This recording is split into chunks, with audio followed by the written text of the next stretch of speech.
తాకట్లో ఉన్న బంగారాన్ని విడిపించి ఆ రోజున మార్కెట్ ధర కట్టి మిగిలిన డబ్బును మీకు అందిస్తుంది కొమ్మూరి గోల్డ్. అభిమానులతో మాట్లాడేవారు. చాలా అభిమానం అసలు. అదే ఎవ్రీవన్ తను రెడీ అవుతుంటే నేను వెళ్ళి చూసేదాన్ని. తను ఏ టైంకి కిందికి దిగుతాడని తెలుసు కదా అక్కడ. అంత బిల్డింగ్ చుట్టూరు వచ్చి కాలేజ్ పిల్లలు వచ్చి నించునేవారు. సో అదంతా ఒక ఫేస్ ఇదంతా మనసంతా నువ్వే టైమే. చెప్పిందంతా మనసంతా నువ్వే టైంలో. అసలు ఆ స్టోరీ ఇన్వాల్వ్ అవ్వడం కానీ, సీన్ టు సీన్ ఆయన ఏడ్చినప్పుడు మనం ఏడుస్తాం యాజ్ ఏ ఆడియన్ అక్కడ కూర్చొని, ఆయన హ్యాపీగా ఫీల్ అయితే యూస్ టు ఫీల్ హ్యాపీ కదా.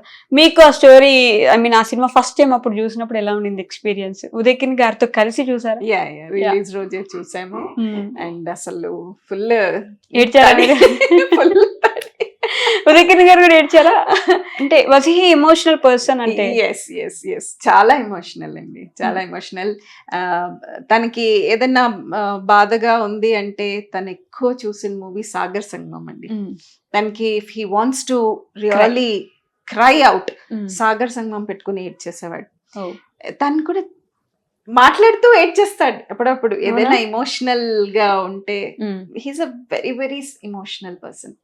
Very emotional, very down to earth, అసలు వెరీ సెన్సిటివ్. అక్క తమ్ముడు బాండ్ ఉంటది కదా, అది బయట వాళ్ళకి చెప్పినా అర్థం కాదు. మీ ఇద్దరి మధ్యలో ఎలా ఉండేది అసలు పర్సనల్ గా? అమ్మ నాన్నకి చెప్పనివి కూడా మీరు ఇద్దరు మాట్లాడుకోవడం అలా అమ్మకి చెప్పనివి కొన్ని అలా వచ్చి షేర్ చేసుకునేవాడు ఎప్పుడు కూడా. ఈవెన్ షూటింగ్ లో ఏదైనా చిన్న చిన్న నట్ కట్ పనులు అలాంటివి కూడా వచ్చి వెంటనే షేర్ చేసుకునేవాడు. అట్లా హీ వాస్ వెరీ ఫ్రెండ్లీ. మీ ఇద్దరి మధ్య డిస్టెన్స్ ఎప్పుడైనా పెరిగింది? ఎప్పుడు గొడవలు పడ్డం ఎప్పుడూ లేదు. ఎప్పుడైనా కోపం వచ్చినప్పుడు కూడా ఒక్కసారి అక్క నేను నీతో మాట్లాడిన పో అక్క అంటాడు. But within 2 minutes he'll call. కాదక్క అట్లే కాదక్క అని మళ్ళీ 2 minutes హీల్ కాల్. అట్లా సో ఎప్పుడు అసలు వదిలిపెట్టి ఉండరు. మహతితో మాట్లాడుతున్నప్పుడు షీ సెడ్ అంటే చాలా పొసెసివ్ నా విషయంలో మా మామ. చాలా అదే చెప్పాను కదా, సెట్ రూల్స్ ఉన్నాయి. చాలా పొసెసివ్ అన్నమాట. ఎవరు ఈవెన్ తనకి చిన్న ఇప్పుడు కొంచెం మోడర్న్ అయిపోయారు గర్ల్స్ అంతా. అప్పుడు దానికి 2 జడలు వేయాలి, 2 జడలు వేసి పంపించాలి. ఫోన్లు, ఐప్యాడ్లు. ఇప్పుడు ప్రతి చిన్న పిల్లల దగ్గరే ఫోన్లు. దానికి చిన్న ఐప్యాడ్ కొంటానంటే ఎందుకు ఇప్పుడే, ఎందుకు అంత ఎక్స్పోజ్ ఎందుకు చేస్తావు అని. అసలు వెరీ పొసెసివ్ అబౌట్ హర్. పిల్లలు ఇద్దరంటే చాలా ప్రాణం అండి ఆయనకి. పిల్లలు అసలు మా వాడు పుట్టినప్పుడు వచ్చి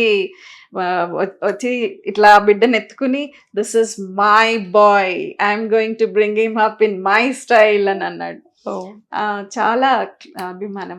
వాళ్ళిద్దరు చాలా క్లోజ్, మామ అల్లుడు బాగా క్లోజ్. వాళ్ళిద్దరు కొంచెం టైం గడిపిన చాలా. కొంచెం చిన్నది కదా, సో తన్ని కొంచెం సపోర్టివ్ గా స్ట్రిక్ట్ గా ఉండేవాడు. అంటే వాడు ఏం చెప్పేవాడంటే మనం పిల్లలతో ఒక ఏజ్ వరకు కొంచెం స్ట్రిక్ట్ గా ఉండాలి, తర్వాత ఫ్రెండ్లీ అయిపోవాలి. సో వీటితో ఫ్రెండ్లీగా వచ్చేసాడు, తనతో కొంచెం స్ట్రిక్ట్ గా పొసెసివ్ గా ఉండేవాడు అనమాట. ఇంట్లో ఫుడ్ హ్యాబిట్స్ ఎలా ఉండేవి? ఐ మీన్ వర్కౌట్ మీద, లైఫ్ మీద బాగా ఎక్కువ కాన్సన్ట్రేషన్ పెట్టేవాడు. చాలా చాలా అసలు తనకి ఫ్రైస్ చాలా ఇష్టం. ఆలూ ఫ్రై, బెండి ఫ్రై, పాల మీగడ, పెరుగు మీగడ చాలా ఇష్టం. కానీ పాపం దీని తర్వాత అన్ని తగ్గించేసాను సినిమాలో. అండ్ నేను ఒమాన్ లో ఉంటాను, మస్కట్ లో ఉంటాను.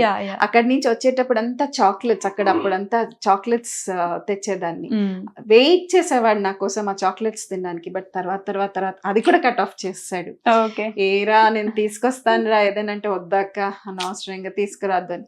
ఎంత కష్టపడతాడు అని. కిక్ బాక్సింగ్ చేసేవాడు. అసలు ఇంట్లో పెట్టుకుని కిక్ బాక్సింగ్ చేసుకునేవాడు. అక్కడ ఇల్లంతా రీసౌండ్ వచ్చేది ఆ అరుపులకి. ఏం చేస్తున్నావు అంటే ఆ కిక్ బాక్సింగ్ అంత ఇన్వాల్వ్మెంట్ తో. ట్రెడ్మిల్ మీద పరిగెట్టేవాడండి, ఏమి స్పీడ్ లో పరిగెట్టేవాడు. ఇంత ఎలివేషన్ పెట్టుకుని స్పీడ్ లో పరిగెట్టేవాడు. ఆ పరిగెట్టేటప్పుడు కూడా ముందు ల్యాప్టాప్ మీద ఒక మూవీ పెట్టుకుని తను అన్ని లాంగ్వేజ్ మూవీస్ చూసేవాడు. అంటే హీ యూస్ టు గ్రాబ్ అన్ని దగ్గర నుంచి అట్లా ఇన్ఫర్మేషన్ తీసుకుని తనని బెటర్ చేసుకోవాలి సినిమాకి అని అన్ని language movies, Korean movies, Malayalam movies, Tamil movies చూసేవాడు బాగా. స్ట్రెస్ వచ్చినప్పుడు ఏం చేసేవారు? మీ దగ్గర ఏమైనా మాట్లాడడం, లేకపోతే ఏడవడం, అందరిని వదిలేసి దూరంగా వెళ్ళడం? డ్రైవ్ వెళ్ళిపోయాడు. డ్రైవ్కి వెళ్ళేటప్పుడు మళ్ళీ ఒంటరిగా వెళ్ళాడు, పక్కన కూర్చోవాలి, ఓకే నేను కూర్చోవాలి, కానీ ఏం మాట్లాడకూడదు, పక్కన కూర్చోవాలి, పెద్దగా మ్యూజిక్ పెట్టుకుంటూ డ్రైవ్కి వెళ్ళిపోయేవాళ్ళం. తనకి ఏదైనా కొంచెం స్ట్రెస్, వర్క్ స్ట్రెస్ ఏమైనా ఉందని అప్పుడు అర్థమవుతుంది నాకు. రాక డ్రైవ్ పోదామంటాడు, కూర్చుంటాం, ఏదైనా మాట్లాడితే కొంతసేపు మాట్లాడద్దు, will just enjoy the music అంటాడు. సో అలా పెట్టుకుని మీకు అర్థమైపోయేది, అర్థమైంది, okay something is wrong, okay fine, పిలవంగానే వెళ్ళిపోయేవాళ్ళం, నైట్ డ్రైవ్ కి వెళ్ళిపోయేవాళ్ళం. అతని అభిమానాన్ని, ఐ మీన్ అభిమానులు అతని మీద చూపించిన ప్రేమని మీరు దగ్గరుండి చూసిన రోజులు ఉండుంటాయి కదా, ఏదైనా ఒక బెస్ట్ మెమరీ ఉందా, మంచి ఫ్యాన్ మూమెంట్ టు హిమ్ మీరు చూసింది? చాలా ఉన్నాయి. ఒక అమ్మాయి పాపం ఏదో బ్లడ్ తో ఏదో లెటర్ రాసి పంపించింది, అసలు వాడికైతే కోపం వచ్చేసింది, ఇది ఇన్సల్ట్, ఇది బ్లడ్ ని ఇన్సల్ట్ చేస్తున్నాము, లైఫ్ అది. వెంటనే అది ఎవరు కనుక్కుని I'm going to ask her to stop doing that అని. అలా అని తర్వాత తిరుపతికి వెళ్ళాము ఒకసారి. తిరుపతిలో క్యూలో నించుని ఉంటే అక్కడ ఎవరో వచ్చి సార్ సైన్ చేయండి, ఆటోగ్రాఫ్ ఇవ్వండి అని ఏదో టికెట్. బాబు బాస్, మనం దేవుడి దగ్గర ఉన్నాము, ఆయన ఇప్పుడు అందరికంటే పెద్ద, ఇక్కడ మనమంతా ఒకటే ఆయన ముందు, నువ్వు ఫస్ట్ ఇది కానీ బయట మాట్లాడదాంలే, నీకు బయట ఏం కావాలి అన్ని చేస్తాను అని అలా చెప్పడం కూడా ఎంతో స్వీట్ గా అలా చెప్పాడు. ఇప్పుడు ఆయన మనందరికి అక్కడ ఉన్నారు, అక్కడ చూడమ్మా, హీఈస్ ద బాస్ ఇక్కడ అని అలా అన్నాడు అనమాట. అలా ఎప్పుడు కూడా అందరినీ బాస్, తమ్ముడు, భయ్యా, ఇదే ఆ మాటలు. ఓకే, ఫ్యాన్ మూమెంట్స్ నుంచి, ఉదయ్ కిరణ్ గారి మూవీస్ నుంచి, what is that one thing అంటే you can never really forget about him? ఒక విషయం ఏంటి ఆయన గురించి ఎప్పటికీ మర్చిపోలేంది ఇన్ ఎనీ ఆస్పెక్ట్? అంటే he was always welcoming people. Okay, అంటే కొంచెం ఒక పొజిషన్ వచ్చాక హెడ్ స్ట్రాంగ్ అయ్యే ఛాన్సెస్ ఉంటాయి కదా, but he was always down to earth. ఎప్పుడు ఎక్కడ కనిపించినా కార్ దిగి మళ్ళీ పలకరించేవాడు, ఏదైనా కింద బయట ఉంటే. That is one thing I liked in him. ఎప్పుడు ఒకేలాగా ఉందండి. ఓకే, ఈ కాలంలో ఇప్పుడున్న జనరేషన్ హీరోస్ లో ఉదయ్ కిరణ్ గారిని ఎవరిలో అయినా చూసుకునే సిచ్యువేషన్ గానీ అలాంటి ఛాన్స్ ఏమైనా ఉందా? ఎవరైనా అట్లా కనిపిస్తున్నారా మీకు, ఎవరైనా హీరో? నాకు నాని గారు చాలా ఉదయ్ లాగా ఉంటారు, న్యాచురల్ గా ఉదయ్ లాగా కనిపిస్తారు. నాని, విజయ్ దేవరకొండ కూడా నాకు I have a special affection. ఎందుకంటే తనకు కూడా ఏ సపోర్ట్ లేకుండా, నాని గారు కూడా ఏ బ్యాక్గ్రౌండ్ లేకుండా వాళ్ళ సొంత టాలెంట్ తో వస్తారు. మెయిన్లీ నాని గారు అండ్ విజయ్ గారు. మాట్లాడారు ఎప్పుడైనా వాళ్ళు? నాని గారితో చాలా క్లోజ్ గా, తన పెళ్లిలో కూడా వచ్చారు. అండ్ తర్వాత కూడా నాని గారు ఇంటికి వచ్చారు, జరగడం తర్వాత కూడా ఇంటికి వచ్చి పలకరించారు. ఐ మీన్ ఉదయ్ కిరణ్ గారి గురించి ఏమైనా చెప్తారా మీకు? ఇట్లా జరిగింది, ఇట్లా నేను ఆయన సినిమాలు చూసేవాడిని, అలా ఏమైనా చెప్పేవారా నాని గారు? వీళ్ళిద్దరు అప్పుడు చాలా క్లోజ్ కూడా.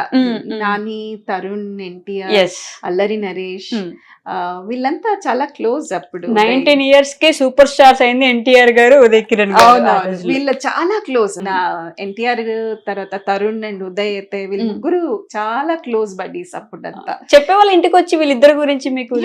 ఇంటికి వచ్చి షేర్ చేసేవారు.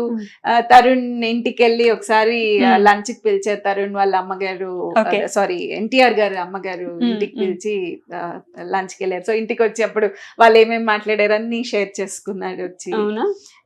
మంచి క్లోజ్ ఉండే వాళ్ళు. yes okay, so wrapping it up, cinema release అవుతుంది కాబట్టి ఆడియన్స్ కి ఏమైనా షేర్ చేసుకోవాలనుకుంటే విత్ లవ్. మనము కాసేపు రియాలిటీని పక్కన పెట్టేసి అసలు ఉదయ్ని థరోలీ ఎంజాయ్ చేద్దామండి పెద్ద స్క్రీన్ మీద. రేపు 25 years తర్వాత we're going to relive those lovely moments of the lover boy on the Valentine's Day. Wow. So let's enjoy that. But lastly, ఇప్పటికీ ఆయన మీద అంత అభిమానం చూపిస్తున్నారు కదా, అది ఏమనిపిస్తుంది మీకు దాని గురించి ఆలోచిస్తే? ఇప్పటికీ ఆయన గురించి మాట్లాడే వాళ్ళు, ఉదయ్ కిరణ్ గారు నా ఫేవరెట్ హీరో అని చెప్పే వాళ్ళు ఉన్నారు కదా, ఎలా అనిపిస్తుంది ఆ విషయం? అంత మనసుల్ని దోచుకున్నాడు వాడు. అంత he's engraved himself into everyone's heart. Yes, he lives forever. Yes. Thank you, ma'am. Thank you so much. Thank you so much, Andy.